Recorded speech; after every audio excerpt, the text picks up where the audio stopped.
Welcome to smart wrestling channel and guys இந்த services முடிஞ்சிருச்சு. அதுக்கடுத்து இன்னும் அப்புறம் ரேண்டி ஆட்டன் இன்னும் சில பக்காவான பிளான்ஸு அப்புறம் அந்த மிஸ்ட்ரி நம்பர் யார் அது முன்னாடி சேனல் சப்ஸ்கிரைப் பண்ணிட்டு லைக் ஒன்று தட்டி விட்டு பாருங்கள். ஃபஸ்ட்டு ஸ்டார்ட் பண்ணுவோம் இந்த மென்ஸ் வார் கேம்லேருந்து. மென்ஸ் வார் கேம் பார்த்திங்கன்னா ரொம்பவாலாம் அப்படியேலாம் இல்லை, ஓரளவுக்கு பார்த்தீங்கன்னா டீசெண்டாக தான் இருந்தது. ஆனால் அந்த மிஸ்ட்ரி நபர் யார் சில பேர் சில விதமாக சொல்கிறாங்க, நிறைய பேர் அவங்கவுங்க கருத்தை சொல்லிகிட்ருக்காங்க. ஆக மொத்தம் மோஸ்ட்லி அதிக பேர் இது பண்ணது ஆஸ்டின் தியரி. பாடி லாங்குவேஜும் பாருங்கள், சைஸு எல்லாம் பார்த்தீங்கன்னா ஆஸ்டின் தியரி மாதிரி தான் இருக்குது. ப்ரோ ஸ்டாம்ப் தான் ப்ரோ போட்டார், செத்ராலன்ஸ் தான் ப்ரோ அதுன்னு கேட்டீங்கன்னா செத்ராலன்ஸ் இல்லைங்க. செத்ராலன்ஸ் எதுக்கு சப்போர்ட் பண்ணணும் இந்த விஷன் தான் செத்ராலன்ஸ் அட்டாக் பண்ணாங்களே. ப்ரோ அதான் சாம்பியன்ஷிப் சிஎம் பங்க் வச்சுருக்காருல்ல, அதனால் அட்டாக் பண்ணினேன். சாம்பியன்ஷிப்பு சிஎம் பங்க் வச்சுருக்காரு தான் செத்ராலன்ஸு. அது எப்படி சிஎம் பங்கு கிட்ட வந்தது? விஷன் அட்டாக் பண்ணதால தான். அப்போது இந்த விஷனுக்கு எப்படி சப்போர்ட் பண்ணுவார்? சப்போர்ட் பண்ண மாட்டார். அதனால தான் சொல்கிறேன் ஆஸ்டின் தியரி. அப்புறம் சில பேர் பார்த்தீங்கன்னா கிறிஸ் ஜெரிகோன்னு சொல்கிறீங்க. கிறிஸ் ஜெரிகோவும் அதுக்கும் சம்மந்தமே இல்லைன்னு நினைக்கிறேன். ஆஸ்டின் தியரி தான் முக்கால்வாசி பேர் சொல்கிறாங்க. அப்படி இல்லைனா வேறு ஏதாவது இருக்கலாம். என்னோடய கருத்துப்படி இப்போ அது ஆஸ்டின் தியரி தான். நெக்ஸ்ட் வந்து பார்த்தீங்கன்னா மேட்சில் ரோமன் ரெயின்ஸ் மேட்ச் முடிஞ்சதுக்கப்புறம் ரோமன் விசஸ் கோடி ஃபேஸ் டு ஃபேஸ் வேறு லெவலில் இருந்தது. பங்கை பார்த்தீங்கன்னா ஃபேஸ் டு ஃபேஸ் பண்ணுவாருன்னு நினச்சோம். பட் கோடி பக்கம் போயிட்டார் ரோமனு. ஏன்னா அங்கே டீசர்ஸ்லாம் பண்ணாங்க பங்கில் இருந்து தான். அதுக்கப்புறம் என்ன நினச்சாங்கன்னு தெரில. ஏன்னா பங்கு வந்து பார்த்திங்கன்னா ரோமனுக்கு இன்னும் துரோகம் செய்யலை. போன டைம் சரி, இந்த டைமும் சரி, சொன்னபடி பார்த்தீங்கன்னா பர்ஃபெக்டாக பண்ணார். கோடி தான் ஏதோ இந்த டைம் தெலுங்குல பண்ணிட்டார். கோடி தான் தோற்றதுக்கு முக்கிய காரணன்ற மாரி ரோமன் கோடியை ஃபேஸ் டு ஃபேஸ் பண்ணிட்டார். இந்த மேட்ச்சு இதில் நடக்க வாய்ப்பு அதிகமாக இருக்குது வெர்சல்மேனியாவில். அதுக்கு ரோமன் ராயல் ரம்பல் இல்லை எலிமினேஷன் சாம்பர் வின் பண்ண வைப்பாங்க. அது வின் பண்ண வச்சுட்டு பார்த்திங்கன்னா மேட்ச்சு திரும்பி இந்த பார்ட் 3 நடக்க போகுது. அண்ட் கைஸ் புது ஃபியூடெலாம் இருக்குது. இருந்தாலும் எதுக்கு ப்ரோ அரைச்சதே அரைக்கிறேன்னு கேட்டிங்கன்னா, இது பார்ட் 3 நடந்தே ஆகணும். ஏன்னா ஃபேன்ஸ்லாம் பார்த்தீங்கன்னா நல்லா எதிர்பார்க்குறாங்க.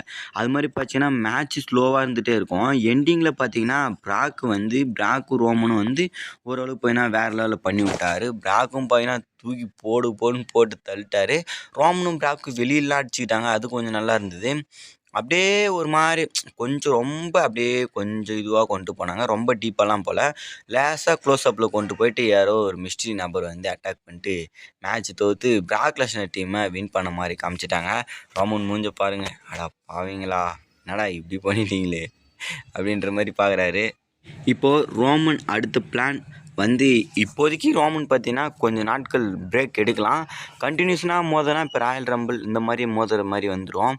அதனால் சொல்கிறேன் ரோமன் பிரேக் எடுத்து அந்த எலிமினேஷன் சாம்பர் இல்லை ராயல் ரம்பிளில் கலந்துக்கலாம். கலந்து பார்த்தீங்கன்னா வெஸ்டர்மீனியாவுக்கு போகலாம். அப்படி இல்லைனா ஃபியூடு முன்னாடி நடக்கிறதுக்கும் பாசிபிலிட்டி இருக்குது. கோடிக்கு வேறு ஏதாவது ஃபியூடு பண்ணி வச்சுருந்தாங்கன்னா இங்கே முன்னாடியே நடத்தி முடிக்கலாம். ஆனால் அது முன்னாடியே வேறு ஒரு ஆப்போனண்ட்டு ரெடியாக இருக்காங்கன்னு நான் நினைக்கிறேன். அது பின்னாடி சொல்கிறேன்.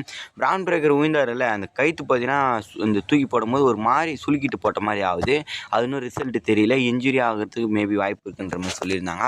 அது மாதிரி பார்த்தீங்கன்னா ஹிஸ்ட்ரி பிரேக் பண்ணிகிட்ருக்காங்க. 46,000 பேர் கிட்டத்தட்ட வந்திருக்காங்க ஆடியன்ஸு. சர்வீசஸ் இந்த அளவுக்கு ஆடியன்ஸ் சப்போர்ட் வந்ததே கிடையாது.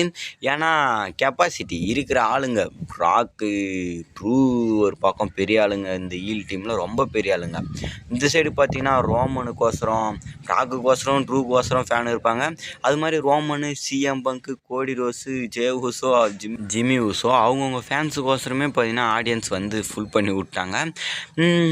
அப்படியே பிராக் லெஸ்னர் டீம் ஜெயிச்சுதா. இதுக்கடுத்து இவங்க கதை என்னன்னு தெரியுன்னா, அந்த மிஸ்ட்ரி நபர் யாருன்னு காட்டினா தான் தெரியும். மண்டே நைட் ரா இப்போ மண்டே நைட் ரா முடிஞ்சு கூட வீடியோ போடலாம், அதில் ரிவீல் பண்ணுவாங்க. அது மாதிரி பார்த்திங்கன்னா இந்த மொமெண்டம் பிரேக் பண்ணாங்களே, இதை பற்றி ட்ரிபிள் ஹெச் பேசியிருக்காங்க. பட் ஒஸ்ட்டு சர்வீசஸ் தான் சொல்கிறாங்க ஃபேன்ஸ் எல்லாம். ஏன்னா பார்த்தீங்கன்னா அந்தளவுக்கு பார்த்தீங்கன்னா சர்ப்ரைஸோ இது பெரிய விஷயங்கள்லாம் பண்ணலைன்ற மாதிரி கொஞ்சம் டிசப்பாயிண்ட் ஆகிட்டாங்க. அது மாதிரி பார்த்தீங்கன்னா லிவ் மார்கனோட ரிட்டனை பார்த்துருப்போம். சர்வீஸ் சீரிஸில் ரிட்டன் ஆகி லிவ் மார்கனை தான் பார்த்தோம். ஒரே ஒரு ரிட்டன், அது லிவ் மார்கனுடைய ரிட்டன். அவங்க டாமினிக் மிஸ்டீரியோ அகைன் பார்த்தீங்கன்னா இன்டர்கான்டினல் சாம்பியன்ஷிப் ஆகிட்டாங்க. ஜான்சினாவே தோக்கடிச்சிட்டாங்க. நான் சொன்னேன்னா லிவ் மார்கன் வருவாங்க, பார்த்தீங்கன்னா இது டாமினிக் மிஸ்டீரியோ சாம்பியன்ஷிப்பு ஜெயிக்க ஹெல்ப் பண்ணுவாங்கன்ற மாதிரி அதே மாதிரி பார்த்தீங்கன்னா வந்து வின் பண்ண வச்சுட்டாங்க. ஜான் சீனா ஏன்னா கடைசி மேட்ச்சில் வின் பண்ணணும், சாம்பியன்ஷிப்போடு இருந்தால் வின் பண்ணிட்டு போகிற மாதிரி இருக்கும், அதனால தான் சாம்பியன்ஷிப் தோற்க வச்சாங்க. ஆனால் தோற்க வச்சது எனக்கு ரொம்பவே பிடிச்சிருந்ததுங்க. நான் வேறு டாமினிக் மிஸ்டீரியோ சிங்கிளாகவே தோற்க அடிச்சிருவார் கொஞ்சம் வருத்தமாக அப்படின்னு நினச்சேன். ஆனால் 6 பேர் ஜான் சீனாவை தோற்கடிக்க பிளான் பண்ணி 6 பேர் போராடி தான் தோற்கடிச்சாங்க. அது மாதிரி அந்த ஆடியன்ஸ் இருந்தாங்கள்ல, அதில் ஜான் சீனாக்கும் பெரிய வரவேற்பு. ஜான் சீனாக்கு ஃபேன்ஸ் தான் பாதி பேர் இருப்பாங்க, மேக்ஸிமம் ஜான் சீனாக்கோசரமே வந்திருப்பாங்க. கடைசி பேப்பரிவ்யூனா பார்த்தீங்கன்னா சர்வீஸ் சீரிஸ் இருக்குன்னு ஒரே அப்பியரன்ஸ் தான், அதனால் அதுக்கோசரம் நிறைய பேர் வந்திருக்க வாய்ப்பு இருக்குது. ஜான் சீனாவும் பார்த்தீங்கன்னா 6 பேர் அந்த ரக்கல் ராட்ரிகல்ஸும் அடித்தாங்க, ராக்சன் பேரஸும் அடித்தாங்க. அப்புறம் ஜட்மெண்ட்லேருந்து தலைவனுங்க ஃபின் பேலர் ஜேடி மெக்டனும் வந்து அடித்தாங்க. ஜான் சீனா அந்த 2 பேர்த்த தூக்கி போட்டாங்க பாருங்க, அதெல்லாம் பார்த்தீங்கன்னா மாசாக இருந்தது. பழைய விஷயங்களை க்ரியேட் பண்ணுற மாதிரி இருந்தது. லிவ் மார்கன் வந்தாங்க, டாமினிக் மிஸ்டீரியோ அடிமாரி அடித்து ஜான் சீனாவை எகிரி பிடிச்சி அங்கே பை வாங்கிட்டாங்க. லோபில் போட்டு டாமினிக் மிஸ்டீரியோ சாம்பியன்ஷிப் ரிட்டர்ன் பண்ணிட்டார். நெக்ஸ்ட் வந்து பார்த்தீங்கன்னா உமன்ஸ்லேருந்து பார்த்தீங்கன்னா உமன்ஸ் சாம்பர் கொஞ்சம் எண்டிங்கில் மொக்கையாக முடிச்சிட்டாங்க. எப்படி சொல்கிறதுனா யூஎஸ்கை மேலேருந்து குதிச்சாங்களாம், அதிலே பார்த்தீங்கன்னா 4 பேருமே வாஷ் அவுட் ஆகிட்டாங்க. மிச்சது இருக்கிறது யாருங்க, பெக்கி லின்ச்சு, அவங்கள போட்டு அதுவும் நம்மளுடைய ஆஸ்கா வச்சு அலெக்ஸாவோட ஃபினிஷரை பார்க்கல, சார்லட்டோட ஃபினிஷரை பார்க்கல, ரியா ரெபிலியோட ஃபினிஷரை பார்த்தோம். அப்புறம் பார்த்தீங்கன்னா நம்மளுடைய ஏஜேலி அவங்க கைத்துலாக்கு போட்டு டேப் அவுட் பண்ணி வின் பண்ணிட்டாங்க.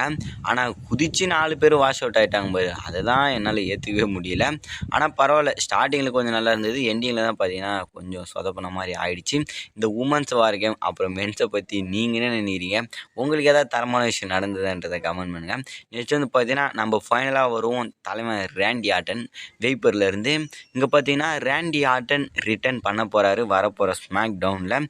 அது எங்கே போய் இவனுங்க கொண்டு வரும்போது நல்லா கொண்டு போகிறானுங்க, தலைவனை எண்டிங்கில் மேட்ச்சில் சொதப்பி விட்டு தோக்க வச்சுறானுங்க, அதான் பிடிக்கிறதில்ல. வராரு நல்ல ஃபியூடு கொடுத்து தான் விட்றாரு, பட் யூஸ் பண்ணிகிட்டே இருந்தீங்கன்னா எவ்வளோ நாள் யூஸ் பண்ணுவாங்கன்னு தெரியல. இப்போது அந்த கோடிக்கு ஒரு ஆப்போனன்ட் சொன்னால ராயல் ரம்பிள், அது ரேண்டி ஆர்டனாக இருக்கலாம். என்ன ப்ரோ சொல்கிற? ஆமாம், ரேண்டி ஆர்டன் அப்போ கொஞ்சம் ஏமாற்றி ஜெயிச்சிட்டாரு கோடி, அதனால் அதை பொறுக்க முடியாமல் இப்போ ஸ்மாக் டவுனுக்கு வருவார். ஸ்மாக் டவுனில் வந்து கோடி ரோஸை அட்டாக் பண்ண போகிறாரு. அட்டாக் பண்ணிட்டு போயினா இவங்களுக்கு ஒரு தரமான ஃபியூடு கொண்டு போயிட்டு ராயல் ரம்பிளில் ஒரு மேட்சை ஃபிக்ஸ் பண்ணலான்னு இருக்காங்க. அதுக்கோசரம் தான் பிளான் பண்ணிகிட்ருக்கன்ற மாதிரி பேசியிருந்தாங்க. ஏன்னா சர்வீஸ் முடிஞ்சிருச்சு, கிட்டத்தட்ட 4 பேப்பர் வியூஸாக பார்த்தீங்கன்னா தலைவன் இல்லை பெரிய பெரிய பேப்பர் வியூஸில். அதனால் சொல்கிறேன், இதுக்கப்புறமும் இல்லைனா ரேண்டி ஆர்டன் ஃபேன்ஸ்லாம் கடுப்பாயிடுவாங்க. ஆல்ரெடி ரேண்டி ஆர்டன் ஃபேன்ஸ்லாம் சர்வீஸில் டிஸப்பாயிட தான் இருப்பாங்க. ஏன்னா ரேண்டி இல்லையே, ரேண்டி இந்த மாதிரி காமிச்சிட்டு இருக்கிறதுனால கொஞ்சம் கடுப்பாக தான் இருக்கும். அப்போது ரேண்டி இப்படி காமிச்சிட்டு ரோமனை மட்டும் ஏன் அவ்வளோ பண்ணுறீங்க? இப்போ நான் ரோமனை பற்றி சொன்னோன்னே ரோமன் ஃபேன்ஸ் என்னை திட்டாதீங்க, நானும் ரோமன் ஃபேன் தான். இருந்தாலும் ரேண்டி ஆர்டன் நிலமை ரொம்ப மோசமாக போயிட்டுருக்கு. நீங்களே யோசிச்சு பார்த்தீங்கன்னா தெரியும். எல்லா ரெஸ்லர் தானே கஷ்டப்பட்டு சண்டை போகிறாங்க, எதாவது பண்ணணும், அவ்வளோதாங்க. சேனல் சப்ஸ்கிரைப் பண்ணிட்டு லைக் ஒன்று தட்டி விட்டு பாருங்கள். நெக்ஸ்ட் தரமான தான். Bye bye guys.